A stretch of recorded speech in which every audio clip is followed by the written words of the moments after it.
actual, como perspectiva para ver lo que podemos esperar ya para el 2026.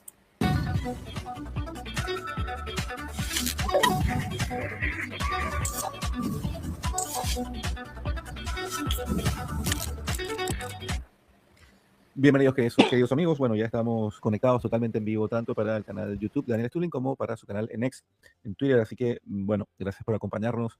Siempre un gusto estar con ustedes en vivo los sábados y, por supuesto, con Daniel. Daniel, te saludo. ¿Cómo estás?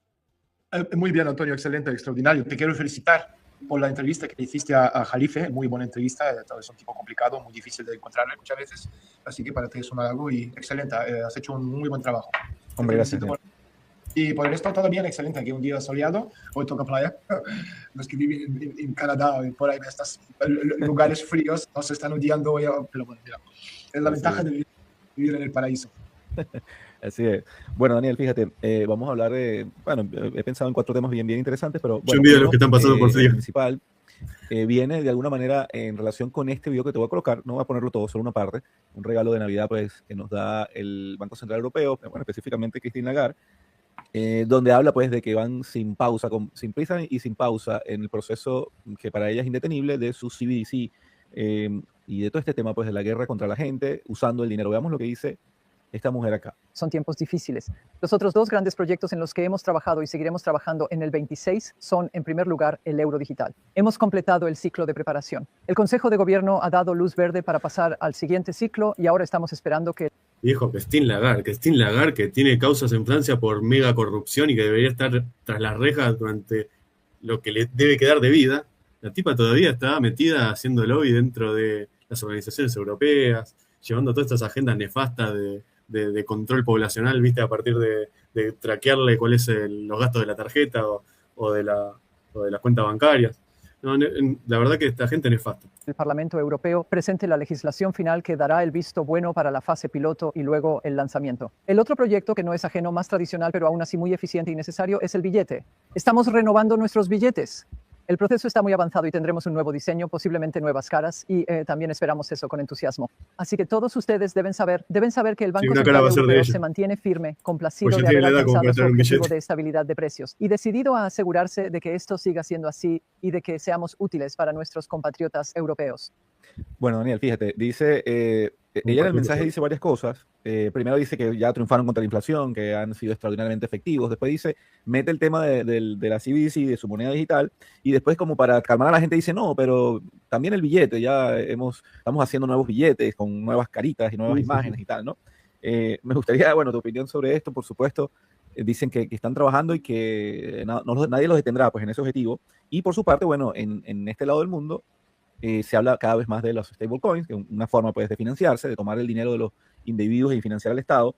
Y no sé si viste también las declaraciones de J.D. Vance, dice, esto tiene una semana diciendo, bueno, en China no les gusta el Bitcoin, y si allá no les gusta el Bitcoin, nosotros deberíamos usar el Bitcoin. Eso también lo colocamos en el Mercurio Ahora Nunca. Pero en todo caso, mi pregunta es, ¿estamos en una visible guerra por el dinero? Las élites están de alguna manera presentando sus mejores opciones en cuanto a esto. Estamos en una especie de campo de batalla por el control del dinero. Coméntanos.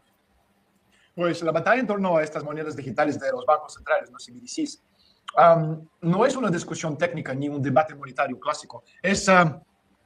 Creo que es bastante obvio que estamos en una guerra geopolítica por el control de la arquitectura invisible del poder. Porque el dinero, como siempre, no es un medio neutral de intercambio, sino es un lenguaje político, un sistema de mando, una tecnología de obediencia, y que en controla su forma, controla obviamente el comportamiento social, la distribución del poder y en última instancia también la soberanía de los pueblos. Se fíjate que durante siglos el dinero fue material imperfecto y opaco y precisamente por ello dejaba márgenes de libertad, zonas grises, espacios no administrados. Y la digitalización total del dinero, ya sea en forma de CBDCs estatales o de stablecoins privadas, es relevante.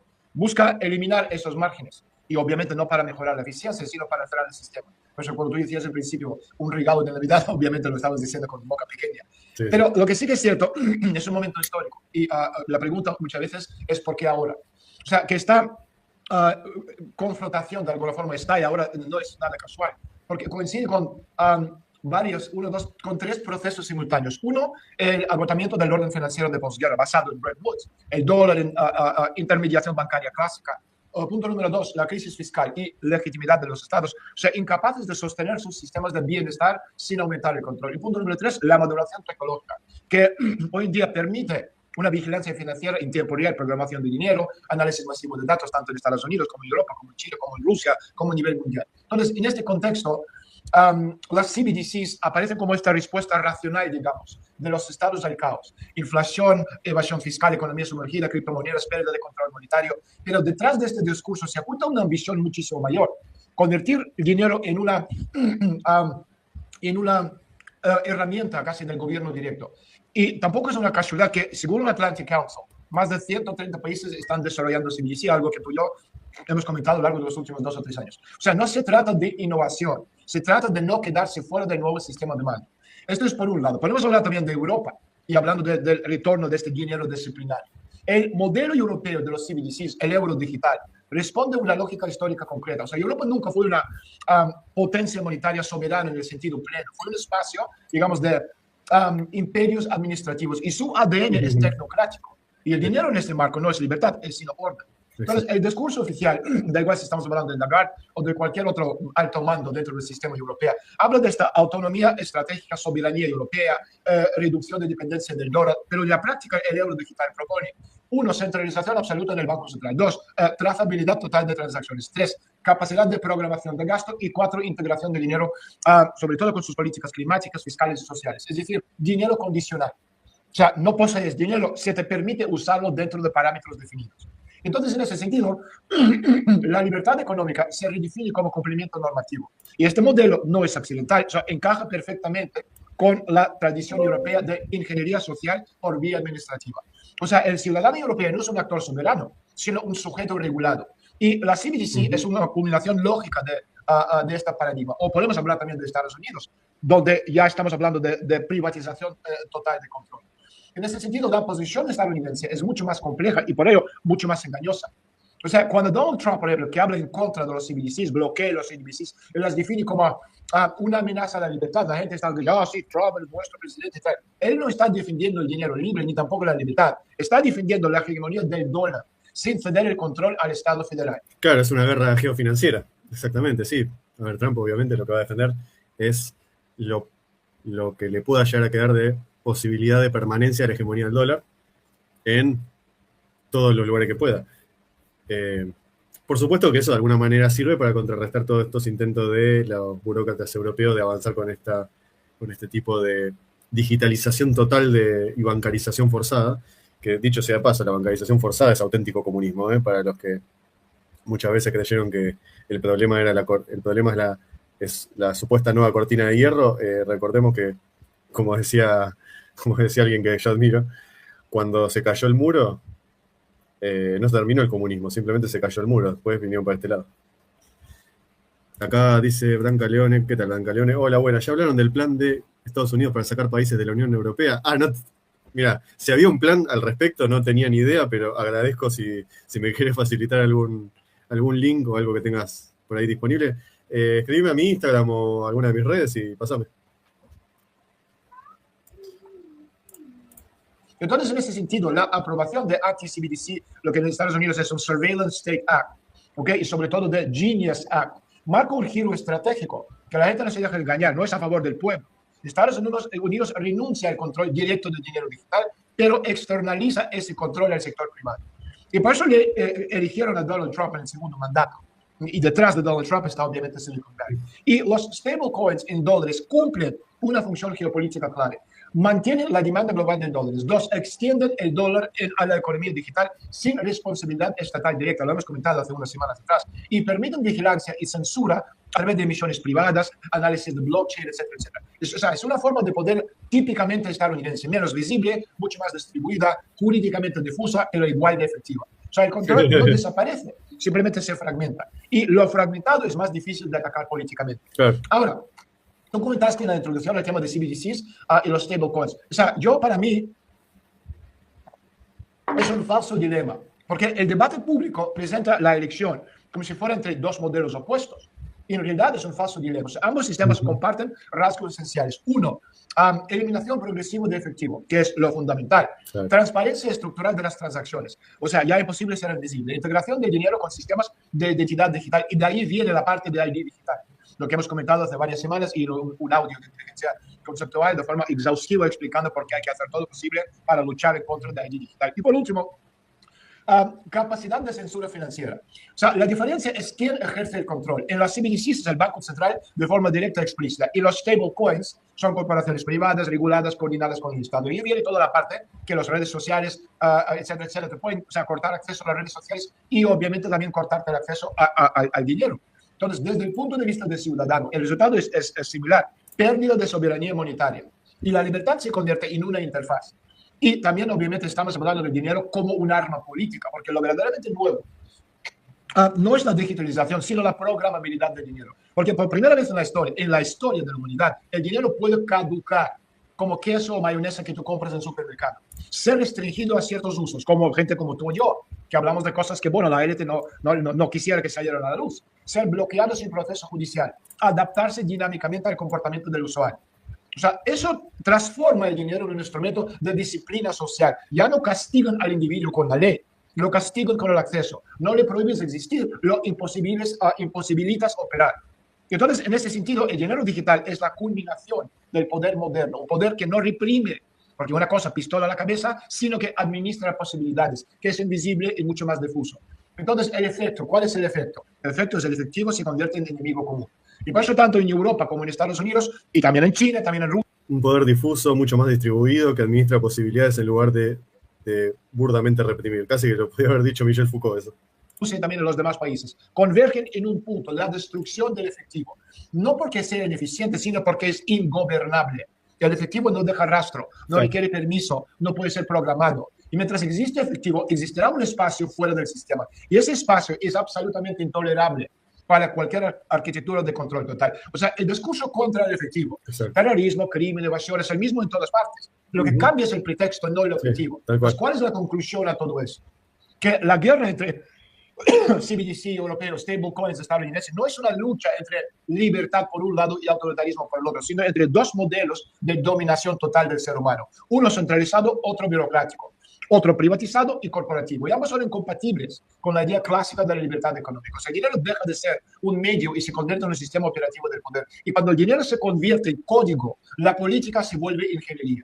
Y en este mundo, o sea, la verdadera disidencia no será ideológica, sino monetaria. Y por eso el efectivo, cada vez más perseguido a nivel mundial, sigue siendo el último símbolo tangible de soberanía individual. No porque sea perfecto, sino porque es irreductible. Y esto es algo que la élite en Estados Unidos, en Canadá, en Europa, en Rusia, en China, en Venezuela y todos los demás países del mundo quieren absolutamente prohibir, porque necesitan controlar al ser humano 24 horas al día. Daniel, fíjate, en ese plano, ¿no? Hablando de esta guerra por el dinero, en ese contexto, siempre yo me doy cuenta que la gente... Muy buena frase. La gente que llega aquí... Cuando el dinero se vuelve el código, la política se vuelve canal. La gente a veces como que tiene esa necesidad de entender, siempre está la pregunta, ¿quiénes realmente toman esas decisiones? ¿Quiénes están detrás? La gente quiere que se le dé un nombre, que se le dé un apellido, incluso una dirección. Yo sé que... Sí, un correo electrónico. Yo sé que eso es complicado, ¿no? Pero en todo caso, mi pregunta es, bueno, por lo menos para entenderlo, según tú que tienes años escribiendo sobre esto, tratando de contarnos cómo lucen esos sistemas, cómo son esas relaciones. Los verdaderos acuerdos, para empezar, sabemos que se hacen en secreto, pero ¿quién habla realmente con quién? ¿Cómo es ese proceso? Tú lo has dicho muchas veces, pues no son los presidentes son los muchachos que llevan el café, realmente son las élites en las sombras las que toman esas decisiones. ¿Puedes ayudarnos a entender cómo lo ves tú de una manera sencilla, precisamente para estas personas que yo las entiendo, o sea, no las estoy criticando, por naturaleza, pues la gente quiere saber quiénes son realmente, dónde se sientan, cómo lo hablan. Coméntanos un poco realmente cómo se toman estas decisiones. Pues yo creo que es obvio que la política visible no es el lugar donde se toman decisiones reales. O sea, lo que vemos, cumbres, declaraciones, comunicados, votaciones, en gran medida es teatro administrativo. El poder hoy se ejerce en otro plano, más bajo, más lento, más silencioso. Y por eso, cuando escucho discursos encendidos, ¿no? en Bruselas, o veo a los dirigentes europeos repetir consignas con una convicción casi mecánica, no puedo evitar pensar que hablar con ellos es absolutamente inútil. No porque sean malintencionados, sino porque no deciden absolutamente nada. Son ejecutores, da igual si estamos hablando de Lagarde, si estamos hablando de Van der Leyen, si estamos hablando de este idiota que es el canciller en Alemania o cualquier otro idiota que gobierna en Europa. son ejecutores, y ni siquiera ejecutores brillantes, pero esto es lo de menos. Lo esencial es que no son interlocutores estratégicos. Y esta constatación me lleva a replantear una pregunta clave. ¿A quién se dirige realmente? Si, por ejemplo, estamos hablando de Putin, ¿okay? Putin, o sea, manda mensajes, ¿okay? A través de sus discursos, a través de comunicados de Lavrov, a través de línea con el presidente el otro día de 4 o 5 horas, no me acuerdo, una cosa interminable. ¿Okay? ¿Con quién habla Putin? Porque él no está mandando mensaje a Sánchez o a tipo en Francia, ¿cómo se llama? Macron, o en Inglaterra. O sea, obviamente no. Entonces, ¿a quién realmente dirige el mensaje de Rusia? ¿Okay? O sea, fíjate que durante años se ha repetido ad nauseam la idea de que existe esta élite global, homogénea, racional, capaz de llegar a acuerdos por encima de fronteras ideologías. Yo creo que por eso también, cuando salió mi libro La verdadera historia de Bilderberg en el año 2005, ¿no? La gente buscando base, el denominador común básico, ¿no? Decidieron que son estos la élite, los que gobiernan, porque por primera vez se dieron cuenta que los golpes de Estado, no sé cuándo se discutieron en estas reuniones, y como tampoco llegan a mucho más, entonces para ellos Bilderberg se convirtió, ¿sabes?, en este santo sector de esta élite planetaria que gobierna todo, el objetivo y todo, etcétera, etcétera. Pero no es así, porque las élites no son universales, son tribales. Funciona por pertenencia, por genealogía estoica, por códigos compartidos que no se negocian. Sí. Entonces, desde esta perspectiva, resulta evidente que Putin, Vladimir Vladimirovich, no pertenece a este linaje de las élites occidentales actuales. No es uno de los suyos, no, como ha dicho varias veces Barack Obama, presidente de Estados Unidos. Y cuando no eres parte del clan, no importa cuántas concesiones ofrezcas, no serán aceptadas porque no eres parte de este grupito. Y la historia reciente lo demuestra con crudeza. O sea, Rusia ha intentado una y otra vez llegar a acuerdos estructurales con Europa Occidental a niveles tácticos, locales, coyunturales. A veces funcionó, pero casi siempre nunca. O sea, a nivel profundo, verdaderamente nunca funcionó. Y no por mala fe, sino por incompatibilidad civilizatoria. Y paradójicamente, la historia rusa ofrece un contraste revelador. Las élites de Rus medieval lograron integrarse casi sin fricción con la élite de la Verdad de Oro. Se fusionaron hasta volverse indistinguibles. O sea, había compatibilidad porque es otro mundo. Pero con la élite liberal globalista europea contemporánea no las hay. Entonces, la pregunta, ¿a quién se habla?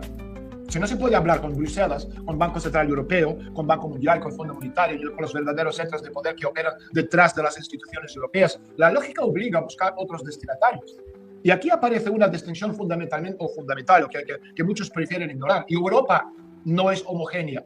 Existen países, élites nacionales que aún conservan, digamos, márgenes de soberanía, memoria histórica, capacidad de maniobra, hablando de Yalta 2.0. Podemos pensar en Italia, en Austria, en Hungría. Estamos hablando del renacer del Cuarto Reich, Imperio Romano de Naciones Germánicas, incluso en ciertos sectores de Polonia. Yo no hablo de gobiernos rebeldes, ¿okay?, sino de las élites que comprenden que el proyecto europeo actual ha entrado en una fase terminal. Entonces, a ellos y no a Bruselas se dirige el mensaje ruso. Para que entendamos, cuando Putin habla, ¿con quién habla? Un tipo en Bruselas no habla con ellos, ¿okay? Habla a la élite. El contenido implícito es simple y brutal. Salir de corsé, negociamos directamente. ¿Okay? Ustedes y nosotros, sin esta banda de degenerados en Bruselas, construyamos otra arquitectura. Y aquí aparece un dato que altera por completo el tablero. Donald Trump no se opondrá a ese movimiento, lo hemos comentado muchas veces. Donald Trump es nominalmente presidente de Estados Unidos. Es la cara visible de un proyecto alternativo. Detrás de Donald Trump está la élite de la aristocracia europea, tierra y sangre. Y de hecho esto encaja sorprendentemente bien con su visión del mundo. Ahora te voy a contar para el que le interese abordar quizá los fundamentos metodológicos de lo que es el enfoque elitista de la política, recomiendo a Robert Michels, que hizo la famosa tesis de la ley de hierro de la oligarquía. Yo lo traté en el video sobre si está en riesgo la democracia o no. Gaetano Mosca y Vilfredo Pareto son los tres principales autores clásicos de lo que es el enfoque elitista de la ciencia política, y para lo cual inclusive podemos incluir ya en una postura más contemporánea, siguiendo un poco lo de Michels y de forma más ampliada sobre los partidos políticos, a Roberto, si no me equivoco era Roberto Bargarella. Sí, Roberto Bargarella. Pasa que el gran malentendido sobre Trump. O sea, muchos siguen interpretando a Trump en clave ideológico, como si se tratara de un fenómeno emocional y populista. Pero es un error. Trump opera en términos estructurales. Su obsesión no es Europa, ni Rusia, ni siquiera la OTAN. Su obsesión es el sistema del dólar y su supervivencia como eje del poder estadounidense. Entonces, desde esa lógica, Europa Occidental no es un actor, es una zona del dólar, un mercado cautivo, un espacio en el que vender energía, capital, deuda, Entonces, Trump ya ha descontado a Europa. No la ve como rival ni como socio estratégico. El verdadero conflicto, en cambio, como ya hemos comentado muchas veces, es con China. Y no en términos morales, sino geográficos y monetarios. El frente real no está en Ucrania o en Bruselas, está en el Pacífico. Filipinas, Indonesia, Malasia, Singapur, Japón. Ahí se define esta línea del futuro. Y un detalle aparentemente menor lo ilustra con claridad. Trump no ha intervenido en Venezuela, pero sí ha confiscado un petrolero chino. O sea, el mensaje es inequívoco. Con China habrá fricción mientras existe un sistema de dólar unificado. Entonces, ¿cuál es el proceso que está en marcha? Todo esto explica algo que muchos interpretan como debilidad o indecisión, o sea, el concepto del silencio. Putin cae no porque no tenga un plan, sino porque el plan B no se anuncia. El plan A, Estados Unidos como superpotencia energética y Europa Occidental como mercado de dólar, ya está sobre la mesa. El plan B se negocia en la sombra. En Suiza le gusta decir que al dinero le gusta silencio, obvio. Solo un imbécil demuestra los lujos que tiene. La gente verdaderamente rica, no estoy hablando de Cristiano Ronaldo, gente rica, ¿okay? Que tiene cuadrillones de dólares. Estos van con una Mercedes-Benz normalito. No necesitan un Bugatti para enseñar que tienen dinero. ¿Okay? Entonces, en ese sentido, hablando del silencio, hablando del plan B que se negocia en la sombra, no habrá grandes cumbres, no habrá tratados fundacionales, habrá gestos mínimos, cambios regulatorios, acuerdos bilaterales discretos, silencios calculados. Y cuando este nuevo marco se haga visible, muchos lo verán como una revelación repentina. En realidad, habrá estado gestándose durante años. Entonces, exactamente. Eso es lo interesante de Stulin, que siempre, de alguna manera, más allá de que siempre podamos decir qué intereses puede responder o no, pero como analista conviene siempre tenerlo en cuenta porque te da un enfoque adecuado en cuanto a los actores del poder a nivel internacional. Es decir, no quedarse solamente en las grandes declaraciones, porque en realidad las grandes declaraciones a veces tienen más el efecto de ocultar algo que demostrar algo, ¿no? Es como las estadísticas, ¿no? No es tan importante lo que muestran, sino lo que no muestran. ¿dónde está Europa en ese sentido?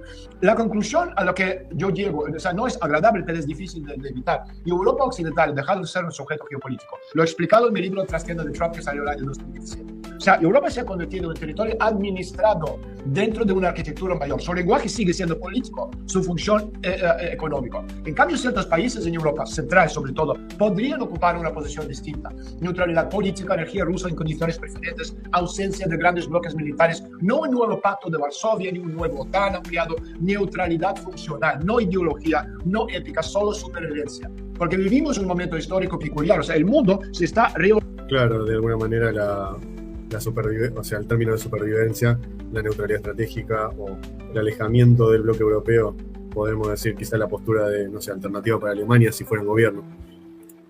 Supervivencia. Porque vivimos un momento... O de la Hungría de Orbán, actualmente.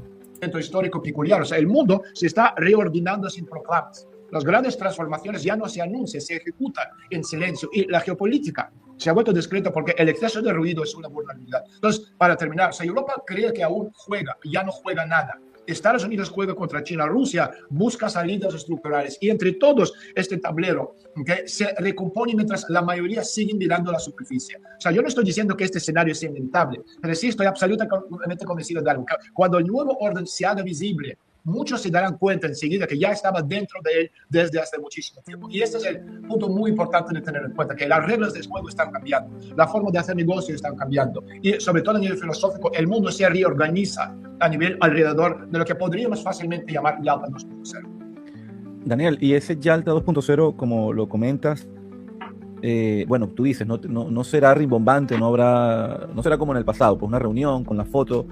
Me gustaría que profundizáramos ahí, ¿no? En cuanto sobre todo cómo llegamos a este Yalta, ¿no? No sé si para ti es que estamos ante más bien una crisis de gobernanza del sistema financiero global o estamos más bien en el terreno de la crisis de la hegemonía occidental dentro de ese sistema. Es decir, ¿qué está impulsando más este Yalta? Pues una cosa o la otra.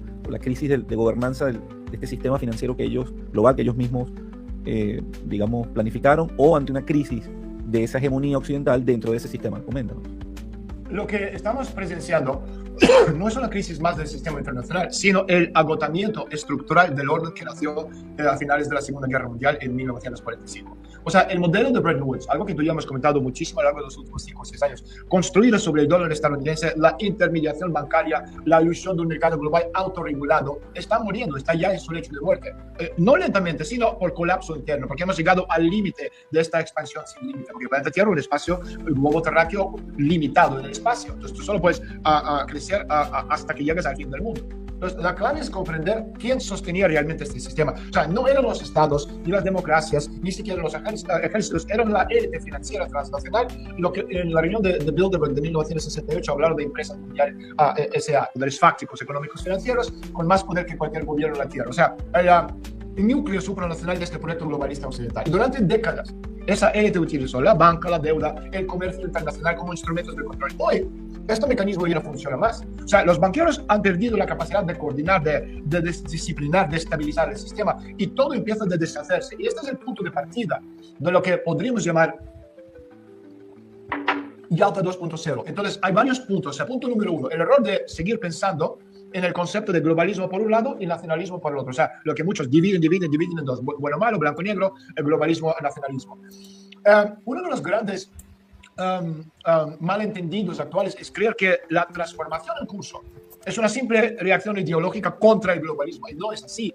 El globalismo no cae por rechazo político, sino porque ha dejado de ser viable como arquitectura del poder. O sea, la economía mundial ya no puede sostener una sola moneda de reserva funcional, una única cadena de suministro global, una gobernanza financiera centralizada, ni una élite supranacional sin base territorial.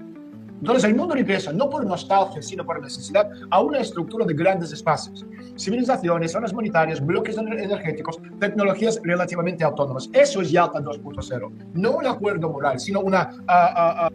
Y exactamente lo que viene diciendo es precisamente la lógica de los grandes espacios, es muchas veces lo que vengo diciendo hace tiempo, y que incluso lo tomo de Carl Schmitt, porque Carl Schmitt la vio hace 40 años. No, 50 años ya, o sea que lo vio Carl Schmitt casi, que es el agotamiento del Estado-Nación como lógica para pensar la geopolítica.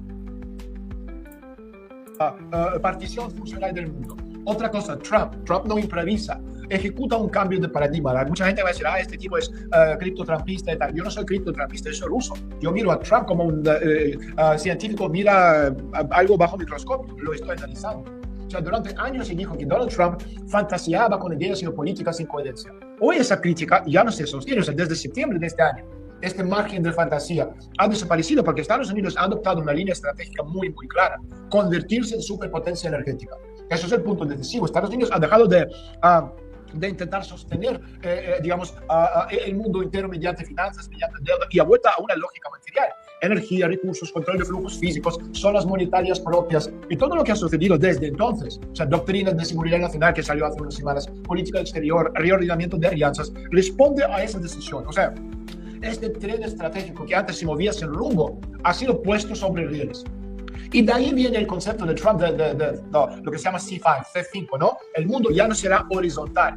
Y uno de los elementos centrales que mucha gente no se tiene en cuenta, pensará, bueno, hablamos de G7, o G8, o G20, ahora C5, es una cosa más ahí, una cosa cualquiera inventada por Trump. Es uno de los elementos centrales de esta nueva arquitectura, es el concepto o idea de un núcleo duro de 5 grandes potencias: Estados Unidos, Rusia, China, India, Japón. Es lo que iba explicando desde mi libro de Donald Trump, que salió en el año 2017, Regionalización de la Economía. O sea, no se trata de una alianza ideológica ni un gobierno mundial, sino de un reconocimiento de hechos. Solo estos 5 estados, aunque yo no estoy de acuerdo con la parte de Japón, pero el concepto en sí, pueden sostener una zona monetaria propia. Solo ellos pueden garantizar soberanía energética, militar y tecnológica. Entonces, cuando muchas veces hemos hablado de Yalta, estamos hablando de quién va... Claro, es una cuestión fáctica. Poder mantener la soberanía energética, poder mantener el control de la logística, la cuestión del transporte, la cuestión de la integración de los sectores. Eso es lo que garantiza en todo caso lo fáctico de quién va a ser el actor o el interlocutor para hablar con otros representantes de otro espacio. Por eso ya no alcanza con hablar de Estado-Nación, porque ahora son regiones. A decidir las reglas del juego de este nuevo mundo regionalizado. Estados Unidos, India, China, Rusia, las grandes potencias. Japón no, Japón sería parte de un bloque con Rusia, las 2 Coreas. Entonces, a partir de ahí, el mundo deja de ser global y se vuelve jerárquico.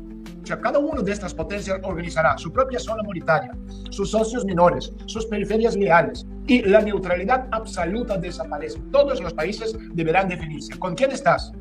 O sea, esto es regionalización económica. Esto es Yalta 2.0, algo que, salvo yo no conozco a nadie más que está hablando de eso desde hace años. ¿Okay? Otra cosa, Europa, ¿okay? Del centro del mundo a combustible del sistema. Y aquí aparece uno de los puntos más incómodos de este análisis, si hablamos de C5, ¿dónde está Europa? Y Europa ya no es un sujeto histórico, lo hemos comentado muchas veces. La Unión Europea no será uno de los polos del nuevo orden, no tiene soberanía energética, ni militar, ni monetaria real, es el mejor de los casos.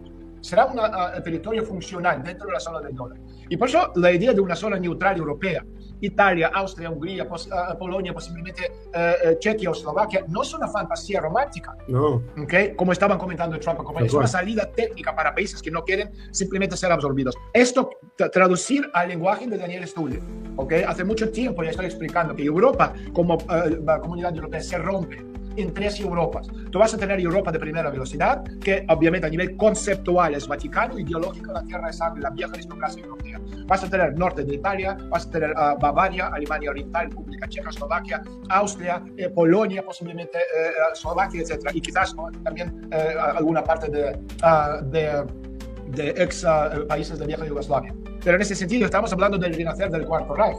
Imperio Romano de Naciones Germánicas, Imperio Austrohúngaro.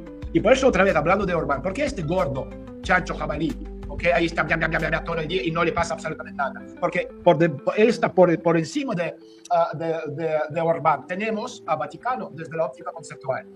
O sea, es justo lo que hemos comentado muchas veces. Europa se rompe. Esto sería la Europa de primera velocidad, la zona neutral europea, con el Vaticano desde la óptica conceptual. Entonces, en ese sentido, el dato más brutal es este. El combustible de la transición no es Rusia, ni Estados Unidos, ni China, es la Unión Europea. A costa de Europa van a sobrevivir estas potencias. Desindustrialización, crisis energética, deuda, fragmentación social, es lo que os espero a ustedes europeos. Y Europa paga el precio del colapso del gobierno y de la gobernanza.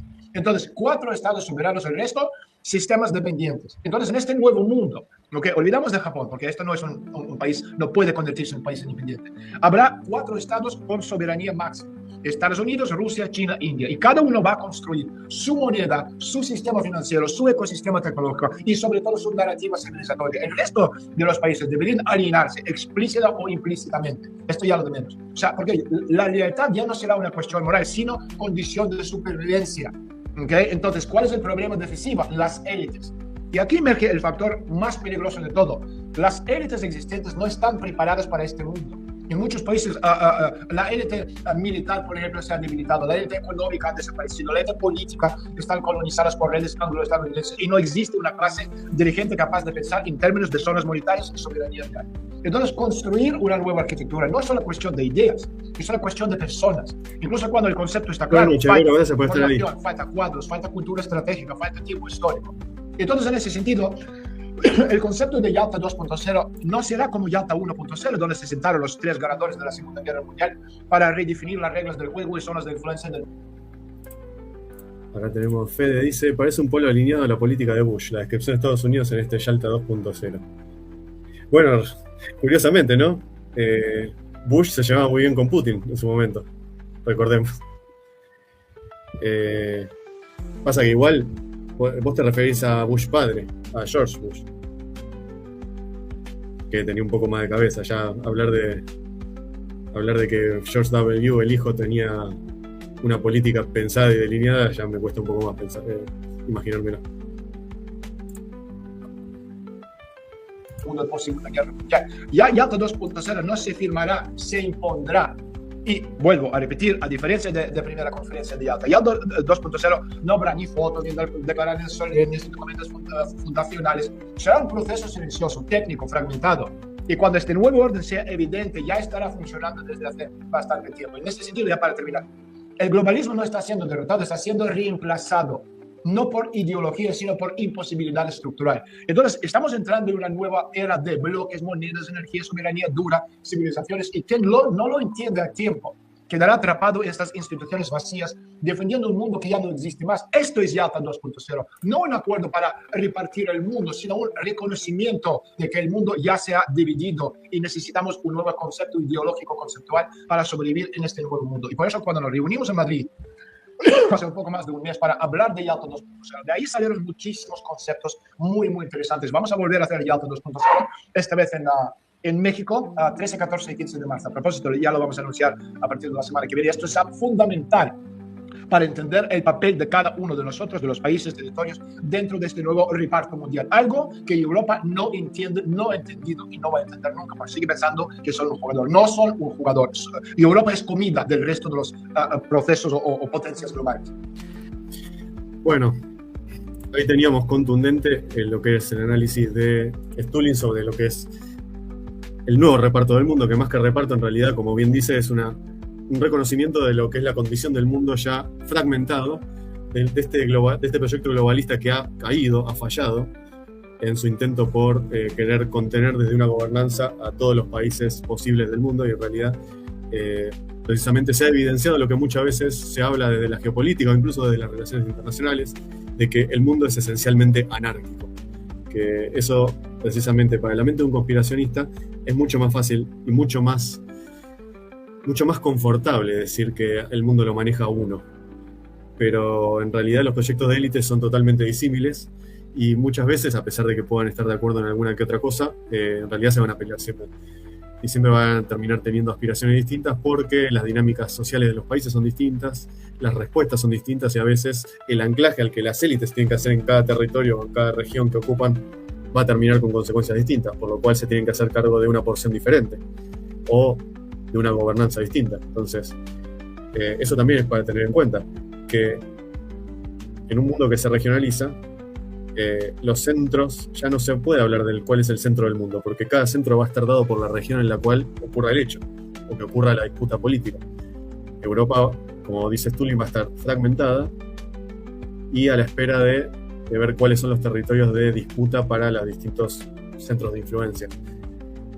Y solamente, por lo menos él en su análisis, le deja el changüí, entre comillas, de libertad de decisión como élites nacionales a Estados Unidos, China, India y Rusia. Y Japón por un lado, pero que Japón en realidad puede llegar a... Dijo algo al aire que lo dejó pasar, pero a mí me llamó la atención, que es que Japón posiblemente se una, según él, a Rusia y a las dos Coreas, lo cual es algo bastante un poco inverosímil por el momento, pero muchas de las cosas que parecían inverosímiles después terminaron siendo nos terminaron mostrando bastantes sorpresas, así que bueno, esas son algunas de las perspectivas que podemos tener en cuenta para el año 2026, es decir, tenemos por un lado Operación Lanza del Sur con el gobierno de Venezuela, el régimen de Maduro que está tambaleando. Dentro de las últimas noticias podemos mencionar, por ejemplo, que Estados Unidos no solo viene confiscando buques petroleros de Maduro o de Venezuela, de las empresas estatales, sino que incluso viene desbaratando lo que es toda la red de intercambio de drones, por ejemplo, que hace el régimen de Maduro con el régimen del Ayatollah en Irán. Eso por un lado. Después tenemos el conflicto en Taiwán que está en puerta ya, porque ya hay buques patrullando y rodeando la isla, como le dicen ellos, la isla de Formosa, que pertenece a Taiwán, que es la isla donde está el país de Taiwán. Y Taiwán ya está dando las primeras exhibiciones de fuerza como para decir, no nos vamos a regalar. Por otro lado, está lo que persiste todavía del conflicto de Rusia y Ucrania, con las dos partes que no pueden llegar a un acuerdo, porque evidentemente las aspiraciones de Zelensky y de Putin son diametralmente opuestas, son opuestos irreconciliables, y muy probablemente sea mucho más cercana a la realidad las posibilidades de que Putin logre las aspiraciones de Rusia que Zelensky las que pretende para Ucrania. En ese marco tenemos el rearme de Japón también, y lo que China teme, y de hecho ya hay declaraciones públicas de que hay cortocircuitos en la diplomacia entre ambos países. Por otro lado tenemos lo que pasa en África y todavía lo de Medio Oriente con Israel, la Franja de Gaza. A su vez el tambaleo de la teocracia del régimen de Ayatollah, precisamente de Irán, y lo de África, que es el tema de Somalia y Somalilandia y los países que se están dando vuelta contra las antiguas regencias europeas y en favor más de Rusia, sobre todo de los países africanos que son más bien cristianos y quieren, digamos, expulsar la influencia del Estado Islámico. Y lo que vimos del avance de Turquía sobre la región del Cáucaso, que pone en jaque a Rusia y que, por supuesto, significa también una punta de lanza más o una ficha más de la OTAN, quizá de manera mucho más periférica, pero todavía representa parte de la OTAN. Así que con esa perspectiva despedimos el año en un mundo que está realmente muy tranquilo está el mundo, pero nosotros seguimos acá tratando de brindar un punto de vista lo más, si se quiere, original posible para que ustedes no se lleven la típica opinión masticada por los medios tradicionales y por los analistas, entre comillas, ya, digamos, asentados. Así que vamos a tratar de tomar de distintas fuentes como para aceitar el análisis y ver qué es lo que sigue pasando en el mundo y sobre todo después para ver de qué manera nos afecta a nosotros, qué perspectivas podemos tener nosotros para el mundo que pretendemos integrar. Así que sin más, les agradezco mucho por haber estado ahí. Acá de fondo aplauden, así que continuamos a muchas gracias a mí por estar del otro lado, a los que sobre todo están en diferido y a los que estuvieron acompañando con los comentarios. Muchas gracias y nos vemos la próxima, seguramente el martes que viene.